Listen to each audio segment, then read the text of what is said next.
ஐயா, தங்களுடைய தியானன்ற புக்கை வந்து இப்போ நான் படிச்சுட்டு இருக்கேன். அதில் பார்த்தீங்கன்னா, நீங்கள் சொல்கிற இந்த ரெண்டு விஷயத்தில் இப்போ நீங்கள் சொல்கிற பதிலேருந்து மனோ லயத்தையும் மனோ நாசத்தையும் ரெண்டுமே பிடிச்சு வச்சுக்க வேண்டாம் அப்படின்னு சொல்லும்போது, ஒரு பகுதியில் வந்து நம்மளுடைய மைய பகுதி தான் இது வந்து செயல்படுது. அதுதான் நீங்கள் லிபரேஷன் கூட சொல்கிறீங்க ஐயா. அப்போ அந்த மனதினுடைய மைய பகுதியை தான் நம்ம பரம்பொருள் நம்மளுடைய ஆன்மான்னு நம்ம எடுத்துக்கிறோம்.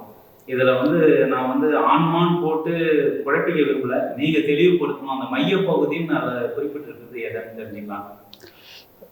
அதாவது மையப்பகுதிங்கிறது ஆன்மானிட்டு எடுத்துக்கிட்டாலும் சரிதான்.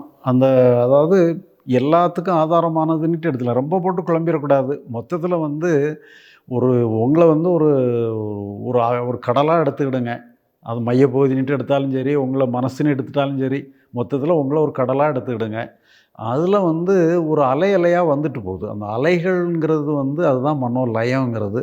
அந்த மனோலயம் இருக்கும் பொழுது தான் அந்த கடலுக்கே பேர் கடலுங்கிற மாதிரி. அலையே இல்லைன்னா அது கடலே கிடையாதுங்கிற மாதிரி. அதே மாதிரி மனசுங்கிறதே மனோலயம் ஏற்படும் பொழுது தான் அது மனசே ஆகுது. இல்லைன்னா அது மனசுன்னே சொல்ல முடியாது. எல்லாமே ஆன்மானி தான் சொல்லணும். அதனால் இதில் மையங்கிறது வந்து என்னென்னு சொல்லி சொன்னால், எல்லாத்தையும் தாங்கி இருக்கக்கூடிய பகுதி. தாங்கி இருக்கக்கூடிய பகுதி கடலாக இருக்குது. எல்லா அலைகளையும் தாங்கி இருக்கக்கூடிய பகுதி கடல். அதில் ஏற்படக்கூடிய அலைகள் தான் வந்துட்டு போகக்கூடிய ஒன்று. அதனால் அந்த மாதிரி எடுத்துக்கிடுங்க. அதனால் எல்லாத்துலேயும் ஆதாரமாக இருக்கக்கூடிய பகுதி அதை நம்ம வந்து ஃபீல் பண்ணவே முடியாது. நமக்கு எது ஃபீல் ஆகும்னு சொன்னால், மனோ லயத்தினால் வரக்கூடிய அலைகள் மட்டும்தான் நமக்கு தெரியுமோ ஒழிய, இந்த கடல் இருக்கிறதே கூட நமக்கு தெரியாது. இப்போ நம்ம அந்த உடல் முழுசும் உணர்வு இருக்குது. அந்த உணர்வு நமக்கு தெரியவே தெரியாது. எங்கெங்கெல்லாம் அது வைப்ரேட் ஆகுதோ, அந்த வைப்ரேட் ஆகிறதெல்லாம் வந்து கான்சியஸ்னஸ்ன்னு சொல்கிறோம். இந்த வைப்ரேட் ஆகாமல் பேசிக்காக இருக்கிறது அவேர்னஸ்ன்னு சொல்கிறோம். அதனால் அந்த அவேர்னஸை வந்து நம்ம யாருமே ஃபீல் பண்ணவே முடியாது. அதை ஃபீல் பண்ணணுன்னாலே அது வந்து கான்ஷியஸ் ஃபார்முக்கு மாறணும். மாறினா தான் ஃபீல் பண்ண முடியும். நான் கையை அசைக்கிறோம், ஃபீல் பண்ணுறோம். அசைவே இல்லைன்னு சொன்னால் அந்த கையை கூட ஃபீல் பண்ண முடியாது.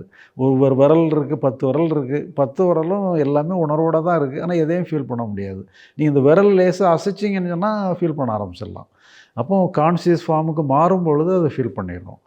அதனால் இது எல்லாமே பேசிக்காக இருக்கிறது, டோட்டலாக இருக்கிறது. அதில் மையம்னுட்டு பேர் கொடுத்தாலும் சரி, டோட்டல்னு பேர் கொடுத்தாலும் சரி, முழுமைன்னுட்டு பேர் கொடுத்தாலும் சரி, அந்த முழுமைங்கிறது வந்து கடலாக இருக்குது. அதில் வந்து அந்த கடலை வந்து நம்ம ஃபீல் பண்ணவே முடியாது. அதுதான் ஆதாரமாக இருக்குது. அதை நம்ம இன்ஃபர் பண்ணிடலாம். இப்போ நம்ம எல்லா கான்ஷியஸ்னஸ் வந்துன்னு சொன்னால், இந்த கான்ஷியஸ்னஸுக்கு ஆதாரமாக உடலுக்கு உணர்வு நிலை இருக்குங்கிறத நம்ம இன்ஃபர் பண்ணிக்கிடுறோம். அதே மாதிரி அந்த அந்த மனோலயத்துக்கு ஆதாரமாக அந்த பிரதானமான இருக்கக்கூடிய அந்த ஆன்மஸ்வரூபம் இருக்குன்னுட்டு இன்ஃபர் பண்ணிக்கிடலாம். அதிலிருந்து வெளிப்படுற வெளிப்பாடை தான் வந்து இந்த மனோலயம்னுட்டு நம்ம ஒரு பெயர் கொடுக்குறோம். மனோலயம் ஏற்படுறது தான் மனசுன்னுட்டே சொல்கிறோம். அந்த மனோலயம் தான் உண்மையிலேயே மனசாக கூட இருக்குது. மனசுன்னா வேறு ஏதோ பிரம்மாண்டமாக நினைக்க வேண்டிய அவசியம் இல்லை. மனோலயம் மட்டும்தான் மனசாகவே இருக்குது. இல்லை அதை வச்சு தான் நம்ம எல்லாத்தையுமே ஃபீல் பண்ணுறோம். எல்லாத்தையுமே நம்ம அண்டர்ஸ்டாண்ட் பண்ணிக்கிடுறோம். ஆனால் அதுக்கு ஆதாரமாக இருக்கிற பகுதியை வந்து நம்ம டைரெக்டாக ஃபீல் பண்ண முடியாது. அது இருக்கிறது தெரியாமல் இருந்து இந்த மனசாக வெளிப்படும் பொழுது நம்ம அதை ஒரு கான்ஷியஸ் ஃபார்முக்கு வெளிப்படுது.